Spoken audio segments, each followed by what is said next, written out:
Olá, está começando aqui pela TVL de Blumenau, mais um TVL Comunidade. Muito obrigado você que está nos acompanhando nos canais 14 da NET, 19 da BTV e também no site da Câmara, o camarablu.sc.gov.br. A gente vai começar hoje aqui o Comunidade conversando com a nutricionista Eluze Odebrecht, a nossa convidada. Vamos falar um pouquinho sobre como é que a gente deve se alimentar agora durante o inverno, que já tem um tempinho, já o inverno que está rolando, e também agora durante as férias e tal, porque no inverno a gente costuma comer mais e engordar mais por consequência. É isso mesmo. Tudo bem, Eluze? Tudo bem. Obrigada pelo convite, né? E é essa tendência mesmo, né, Rodrigo, das pessoas, de procurarem coisas cremosas, mais quentinhas e calóricas. Porque no inverno, o nosso corpo ele tende a gastar mais calorias. Sim. E esse, para quem quer emagrecer, seria um momento espetacular. Porque o corpo ele está precisando de mais calorias para manter o corpo, para manter o organismo aquecido.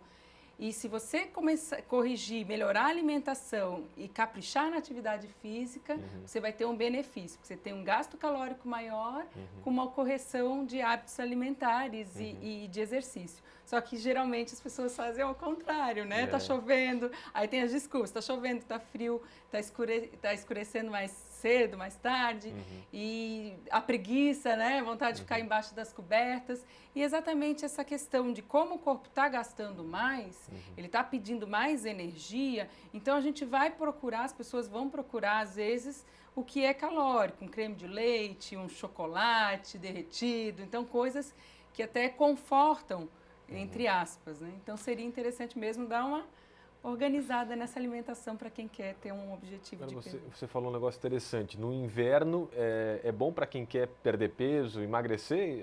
É isso mesmo? Com certeza. Esse seria um momento bem interessante, mais até do que no verão. Claro, você tem que se cuidar o ano inteiro, né? Ser saudável o ano inteiro e procurar ter uma alimentação saudável o ano inteiro. Só que a gente vê que a tendência de dar uma chutada no balde, ela acontece quando realmente começa a esfriar. Bem que em Blumenau a gente não teve muito inverno esse ano, Não, né? é verdade, esse ano não esfriou tanto, né? Não, hoje está um dia bonito até, aí tem bem sol, quente. Então semana toda de sol, né?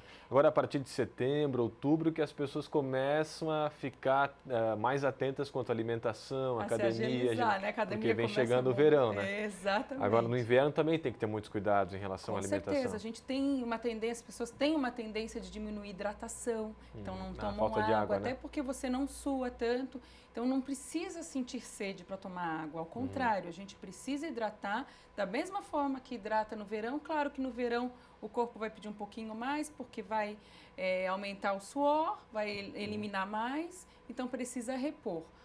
Mas no inverno também. A gente deveria ficar naquelas recomendações de 1.800, 2.300 litros de líquido por dia. Dependendo do organismo de cada um, Dependendo do organismo, do tipo de atividade. Os chás eu acho que seriam, os chás são interessantes, né? Pela água ser mais gelada e talvez cair o consumo dela, os chás eles poderiam até ser incluídos aí na alimentação. Mas o chá substitui a água, Eluze, ou não? Como a base do chá é água, sim, ele poderia substituir um pouco da hidratação do dia a dia. Você precisa tomar água durante o dia, pelo menos ali desses 2 litros que é recomendado, em 50% de água. Mas a gente pode contabilizar o restante dos líquidos vindo de chás ou um suco natural, ou até mesmo caprichar nos vegetais, que são bem hidratados, né? Frutas e vegetais. Então, é muito importante que a gente observe essa questão da hidratação no inverno, que a gente vê que já cai bastante. Quando a gente recebe paciente no consultório, a gente consegue perceber isso nitidamente. A hidratação também faz parte da alimentação como um todo. Exatamente. Ela é um pouco base daquilo que a gente considera saudável, né? Porque o líquido, ele faz fluir o seu sangue, faz você mandar nutrientes para o restante, ele protege contra choques térmicos, ele faz o controle de temperatura. A água tem uma composição que tem oxigênio dentro, então as células precisam desse oxigênio da água, então é importante que mantenha essa orientação durante o ano inteiro, principalmente no inverno, que a gente esquece um pouquinho. Além de tomar água, Luz, o que você recomenda para se comer, em que horários, agora no inverno, pelo fato das pessoas estarem mais em casa, tem muitos casais, muitas famílias que saem mais também no inverno para jantar fora e tal, porque o clima é gostoso e tal. muita massa se come, né? E por aí vai outras coisas mais. Você falou antes do chocolate, que é muito comum no inverno também, né? Exatamente. Então, o que você recomenda em relação à comida? O que as pessoas devem comer no inverno? Tá. O que seria interessante é, claro, a gente tem que ser saudável de corpo, alma e mente. Sair e comer uma massa no inverno, ele faz parte de um hábito nosso, mas isso não pode ser rotina.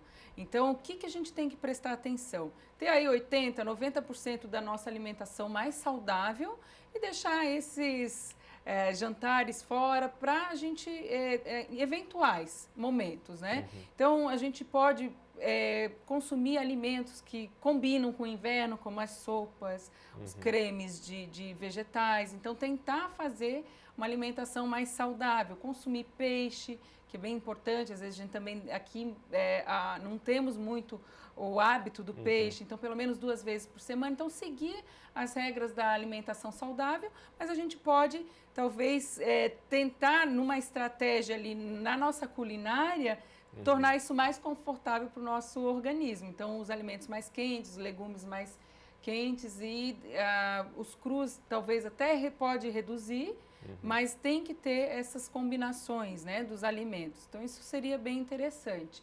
E faz parte da rotina sair para jantar. Por exemplo, vai sair para jantar 2, 3 vezes na semana? Escolhe um só para comer aquela coisa mais calórica. Nos outros, é só questão de você saber fazer suas escolhas, né? Às vezes você vai lá ler o cardápio do restaurante, ele tem opções mais saudáveis e menos calóricas. Então, dá para a gente fazer esse equilíbrio, né? Agora, Luz, as pessoas sentem mais fome no inverno ou isso é mito? É verdade isso ou não é? Isso. Você falou antes da questão do verão que a gente gasta mais calorias, né? Por isso acaba não engordando tanto como no inverno. Isso. No inverno, na verdade, o corpo, para manter o organismo aquecido, ele agita mais as moléculas, né? Então, com isso, ele aumenta o metabolismo. Então, provavelmente por isso que as pessoas sentem mais fome. Porque a gente aumenta um pouquinho a taxa do nosso metabolismo, que é o movimento do nosso organismo, para realmente fazer esse aquecimento por causa do frio do inverno. Então, a tendência, não existe uma tendência de engordar mais no verão ou não. Existe um metabolismo que aumenta. O que te faz engordar ou emagrecer são seus hábitos, né? Alimentação saudável, atividade física, hidratação, boa noite de sono. É o segredo. É o que você come, né? Que engorda, na verdade. Né? Exatamente. Não é o inverno ou o verão, né? Isso aí. Não é a estação do ano. Bom, muitas pessoas comem feijoada no inverno. Né? Feijoada todo final de semana e tem na cidade. O que você, como nutricionista, tem a nos dizer sobre esse prato típico brasileiro? Essa combinação arroz e feijão, ela é uma combinação muito rica. E nós temos esse benefício aqui porque é tradição nossa brasileira. O que a gente tem que prestar atenção é que o feijão do nosso dia a dia, ele deve ser um feijão magro, né? Um feijão simples, sem carne, sem linguiça, sem pé do porco, a orelha do porco. Então, no dia a dia, a gente temperar aí com cebola, alho, louro, o que for de natural. Aqui é bem interessante que aqui na região a gente tem um hábito de consumir feijão somente no inverno. E a gente deveria consumir pela qualidade nutricional ao longo do ano. Sobre as feijoadas, acredito que a gente possa sim incluir, né, mas deixar ela para eventos, né? Tem a festa da igreja, um bazar beneficente. Então, deixar para eventos e sempre quem quiser controlar peso aí, e também a questão de colesterol, triglicerídeos, controlar as quantidades seria interessante. Interessante. Mais alguma outra dica, algum outro cuidado em relação à alimentação? As principais refeições, o café da manhã, o almoço, o jantar no inverno, eles têm que ter algum cuidado especial? Uma dica fantástica é que a gente faça refeições a cada 3 ou 4 horas. Não passe mais de 4 horas em jejum, porque o jejum ele acaba fazendo com que as pessoas elas, de uma forma de defesa, armazenem mais gordura. Então, a cada 3, 4 horas, a gente tem que se alimentar, isso é uma dica bem interessante, 3 refeições principais, café, almoço e jantar, e lanches intermediários, que podem ser frutas, por que não um chocolate, né? Um chocolate 70%, com menos açúcar, poderia ser uma ideia interessante aí no nosso inverno. Em relação às bebidas, além do chá que você falou, da água, alguma outra recomendação também? A gente pode também trabalhar com café com leite, os chás, é interessante a gente entender que os chás não se adoçam, então as pessoas fazem às vezes um pouquinho errado. A famosa água com limão é muito saudável, interessante. Pega uma aguinha com limão espremido, ela melhora o pH do sangue, então melhora a questão de nutrição e os nutrientes entre sangue, osso e eliminação ou não desses nutrientes, então é uma ideia interessante. E aí a gente tem as sopas também que entram como uma Bebida, hidratação, né? Uhum. isso mesmo. Legal, Eluzi. Alguma outra dica em relação a alimentos que fazem muito bem no inverno? Alguma dica especial, até por causa da questão do metabolismo? Que algum alimento talvez que faça a gente querer comer menos, por exemplo? Existe uma mágica assim? Você caprichar nas fibras é uma das dicas mais interessantes. Então é isso que acontece. Às vezes a gente acaba diminuindo fibras no inverno, vai mais para as massas brancas. Então, sempre incluir os vegetais, arroz integral, o pão integral. As fibras, elas aumentam saciedade. Abrir mão usar as gorduras boas, castanha, abacate, azeite, peixe, também vão trazer mais saciedade. Gordura boa, hoje nutrição como evolui bastante, a gente já tem noção que essas gorduras boas, a gente já estuda que essas gorduras, elas são muito benéficas e não aumentam, não fazem você engordar. Ao contrário, elas melhoram o colesterol, diminuem gordura abdominal. Claro que tudo dentro das quantidades adequadas. Então, seria algumas dicas para a gente conseguir manter esse inverno mais saudável. Bacana. E as pessoas têm cuidado da alimentação? Se você que trabalha no consultório, o que você tem percebido de um tempo para cá, de uns anos para cá? Eu acredito que sim. Aqui tem melhorado, na região, né? muito. As pessoas buscam nas minhas redes sociais, o consultório está cheio. Eu vejo que as pessoas têm um cuidado com a alimentação, levam os filhos já desde pequeno no consultório, os adolescentes. E eles mesmos, né? A família mesmo está querendo ficar mais saudável. Isso já está muito melhor do que era no passado. A Eluzi, além de nutricionista, ela também faz um produto diferente aqui na região. Isso mesmo. O que é? Só conta pra gente rapidinho. Nós estamos produzindo, eu e meu marido, a gente está produzindo um iogurte sem lactose, sem açúcar, sem glúten, feito com frutas naturais. Iogurte sem lactose? Sem lactose. Excelente fonte de probióticos e prebióticos que faz super bem para o intestino. Poderia ser incluído num lanche da tarde aí no inverno, por que não? Apesar de ser gelado, ele dá saciedade, é uma excelente fonte de proteína, então ele poderia ser incluído aí. E lembrando um pouquinho também dos alimentos que ajudam na imunidade, né? Cebola, alho, gengibre. As pessoas ficam mais doentes no inverno, né? Gripe, resfriado e por aí vai. Então, uma alimentação rica em vitaminas e minerais. Vou repetir aqui de novo, 3, 4 frutas ao dia, vegetais no almoço, no jantar, coloridos, 3 a 6 tipos de vegetais ao longo do dia. Você já vai fortalecendo o seu organismo e aí a gente tem o alho, a cebola, temos o gengibre que eu falei, pimenta que ajuda a aquecer também e consegue trabalhar um pouquinho de imunidade. Então, pensar nesses alimentos também seria uma estratégia bem interessante para o nosso inverno. Tá certo. Então, Eluzi, muito obrigado pela sua participação. Também. Prazer em te conhecer. Até a próxima. Eluzi Odebrecht, que é nutricionista, veio bater um papo com a gente hoje aqui no TVL Comunidade, falando sobre alimentação saudável no inverno. O TVL Comunidade faz o intervalo, é bem rápido, a gente já volta. Até daqui a pouco.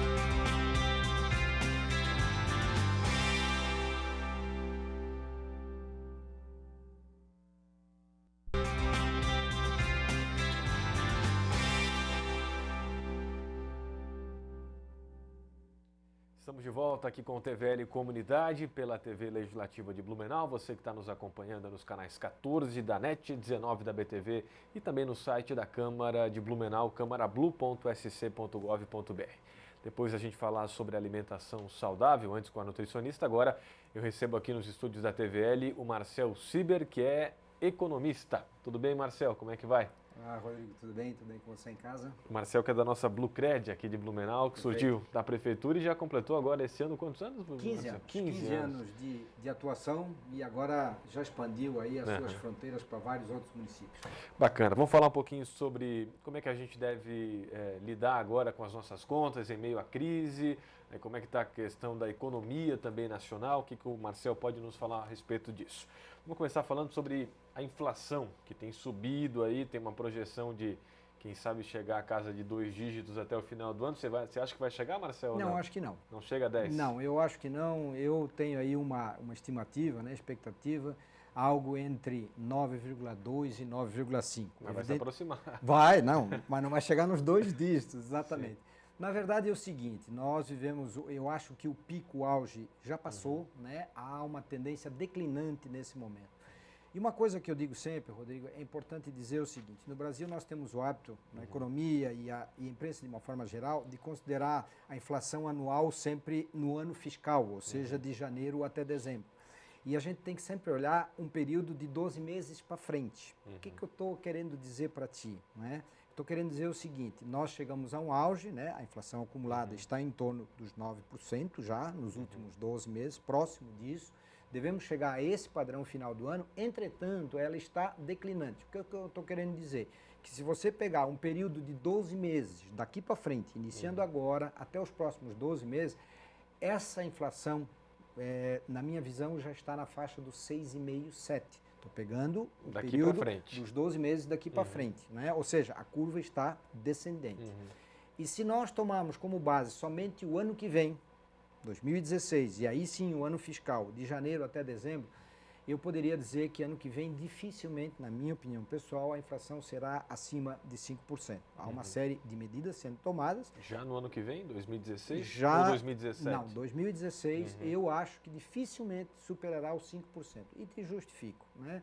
Sem dúvida nenhuma, nós vivemos já um período recessivo, ou pré-recessivo, vamos dizer assim, o desemprego subindo, ainda em taxas, digamos, aceitáveis do ponto de vista da economia, mas já é essa fase que eu chamo aí de pré-recessiva. E isso, evidentemente, vai contrair, né, a demanda, e esse fato vai fazer com que, logicamente, a inflação entre nessa tendência declinante. Eu tenho certeza que o mês de julho já vai ser um mês com uma inflação um pouco mais aceitável do ponto de vista mensal. Aí eu estou me referindo só a julho especificamente. Agora, Marcelo, você é um dos poucos economistas que a gente vê assim, com um certo otimismo. Porque se a gente ligar a televisão hoje, canais de televisão nacionais, ler jornais nacionais, enfim, internet, você vai ver que está todo mundo ainda dizendo que vai piorar, pode piorar. Olha, Rodrigo, eu diria que eu sou menos pessimista do que a média. Eu não sou exatamente otimista, mas eu sou menos pessimista. Eu acho que há uma dose cavalar, digamos, desse ajuste fiscal. Resumidamente, ajuste fiscal, né? O que é essa palavra? Que o governo até agora deu uma freada, né? Sinteticamente, o governo nos últimos 2 anos, estou me referindo a 2013 e 2014, gastou demais. As razões que o levaram a fazer a gente pode discutir num outro momento, mas gastou demais. E agora está fazendo a lição de casa com muita força e com muita ênfase, ou seja, está cortando os gastos, é o chamado... Além de ter gastado demais, quando tinha uma economia boa, não fez uma reserva boa exatamente, também, né? Exatamente, isso absolutamente correto. E aí o governo está fazendo exatamente aquilo que você em casa, você, Rodrigo, iriam fazer, quer dizer, o seu orçamento, ele extrapolou, ele está fora de controle, as suas receitas são menores do que as suas despesas, e aí ou você aumenta a receita ou você diminui as despesas, e o governo nesse momento está, e as condições só permitem isso, reduzindo as despesas. Então este cenário está fazendo com que essa fase de ajuste seja muito intensa e seja muito percebida pela população em geral, por ti, por quem nos assiste em casa. Mas eu creio que nós já chegamos ao fundo do poço, vamos dizer assim, ao pior momento. A tendência é que essa curva inverta, e eu diria para ti que lá por outubro, novembro, é possível que hajam algumas notícias de médio prazo um pouco mais promissoras. Eu diria isto, né? Tomara, né? Eu não estou dizendo que está tudo bem, absolutamente não é o que eu quero dizer. O que eu estou querendo dizer é o seguinte: o Brasil tem condições estruturais de médio prazo, e aí sempre apontando um ano para frente, de sair rápido desta realidade, porque as condições estruturais deste país, a economia como um todo, a dinâmica da economia brasileira, assim como ela entrou na crise com rapidez, e por culpa do governo, é importante se deixe claro isso, ela tem condições de sair dessa crise com muita rapidez também. E é por isso que eu sou menos pessimista. Agora, Marcelo, as pessoas estão consumindo menos, né? Com por certeza, causa menos. Dos juros, enfim, que subiram. A economia está freada, há uma recessão, aí a gente percebe que o PIB vai ser menor do que o ano passado, obviamente.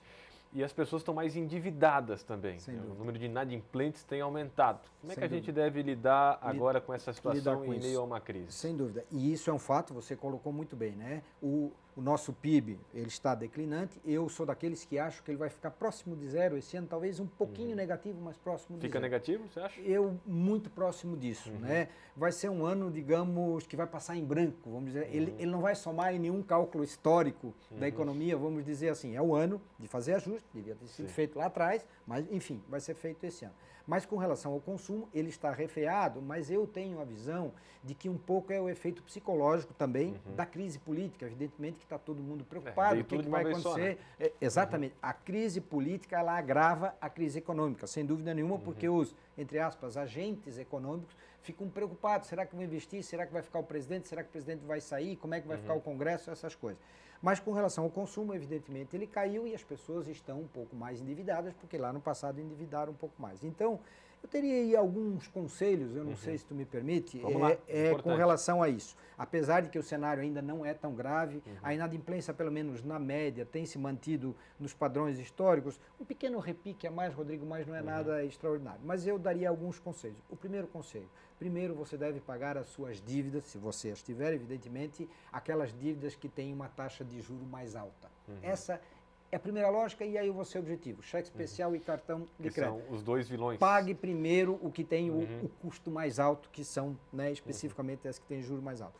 A segunda que você deve pagar é aquela dívida que eventualmente você tem um bem em garantia. Por exemplo, você pegou um empréstimo e o seu carro está em garantia.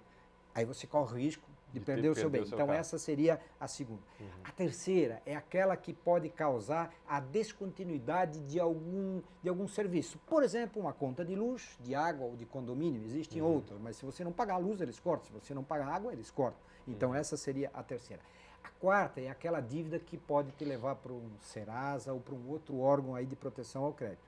E por último, a quinta, né, é a dívida mais alta. A dívida mais alta nem sempre é a que tem a taxa de juros maior, mas é aquela que nominalmente gera um juro, nominalmente, em valor absoluto, um valor de juro mais alto. Então seria essa uma sequência que eu dou, mas sempre, sem dúvida nenhuma, começando naquelas dívidas que têm a taxa de juro maior, evidentemente, é que é mais prejudicial a você. É, porque com juros o bolo vai aumentando. Vai, né, aumentando. E aí vai chega aumentando. No final, é muito mais daquilo que você comprou, enfim, o produto ou serviço. Né? Mas, de forma geral, a gente percebe isso aqui na região onde a gente atua, né, enquanto economista, enquanto gestor de uma entidade financeira.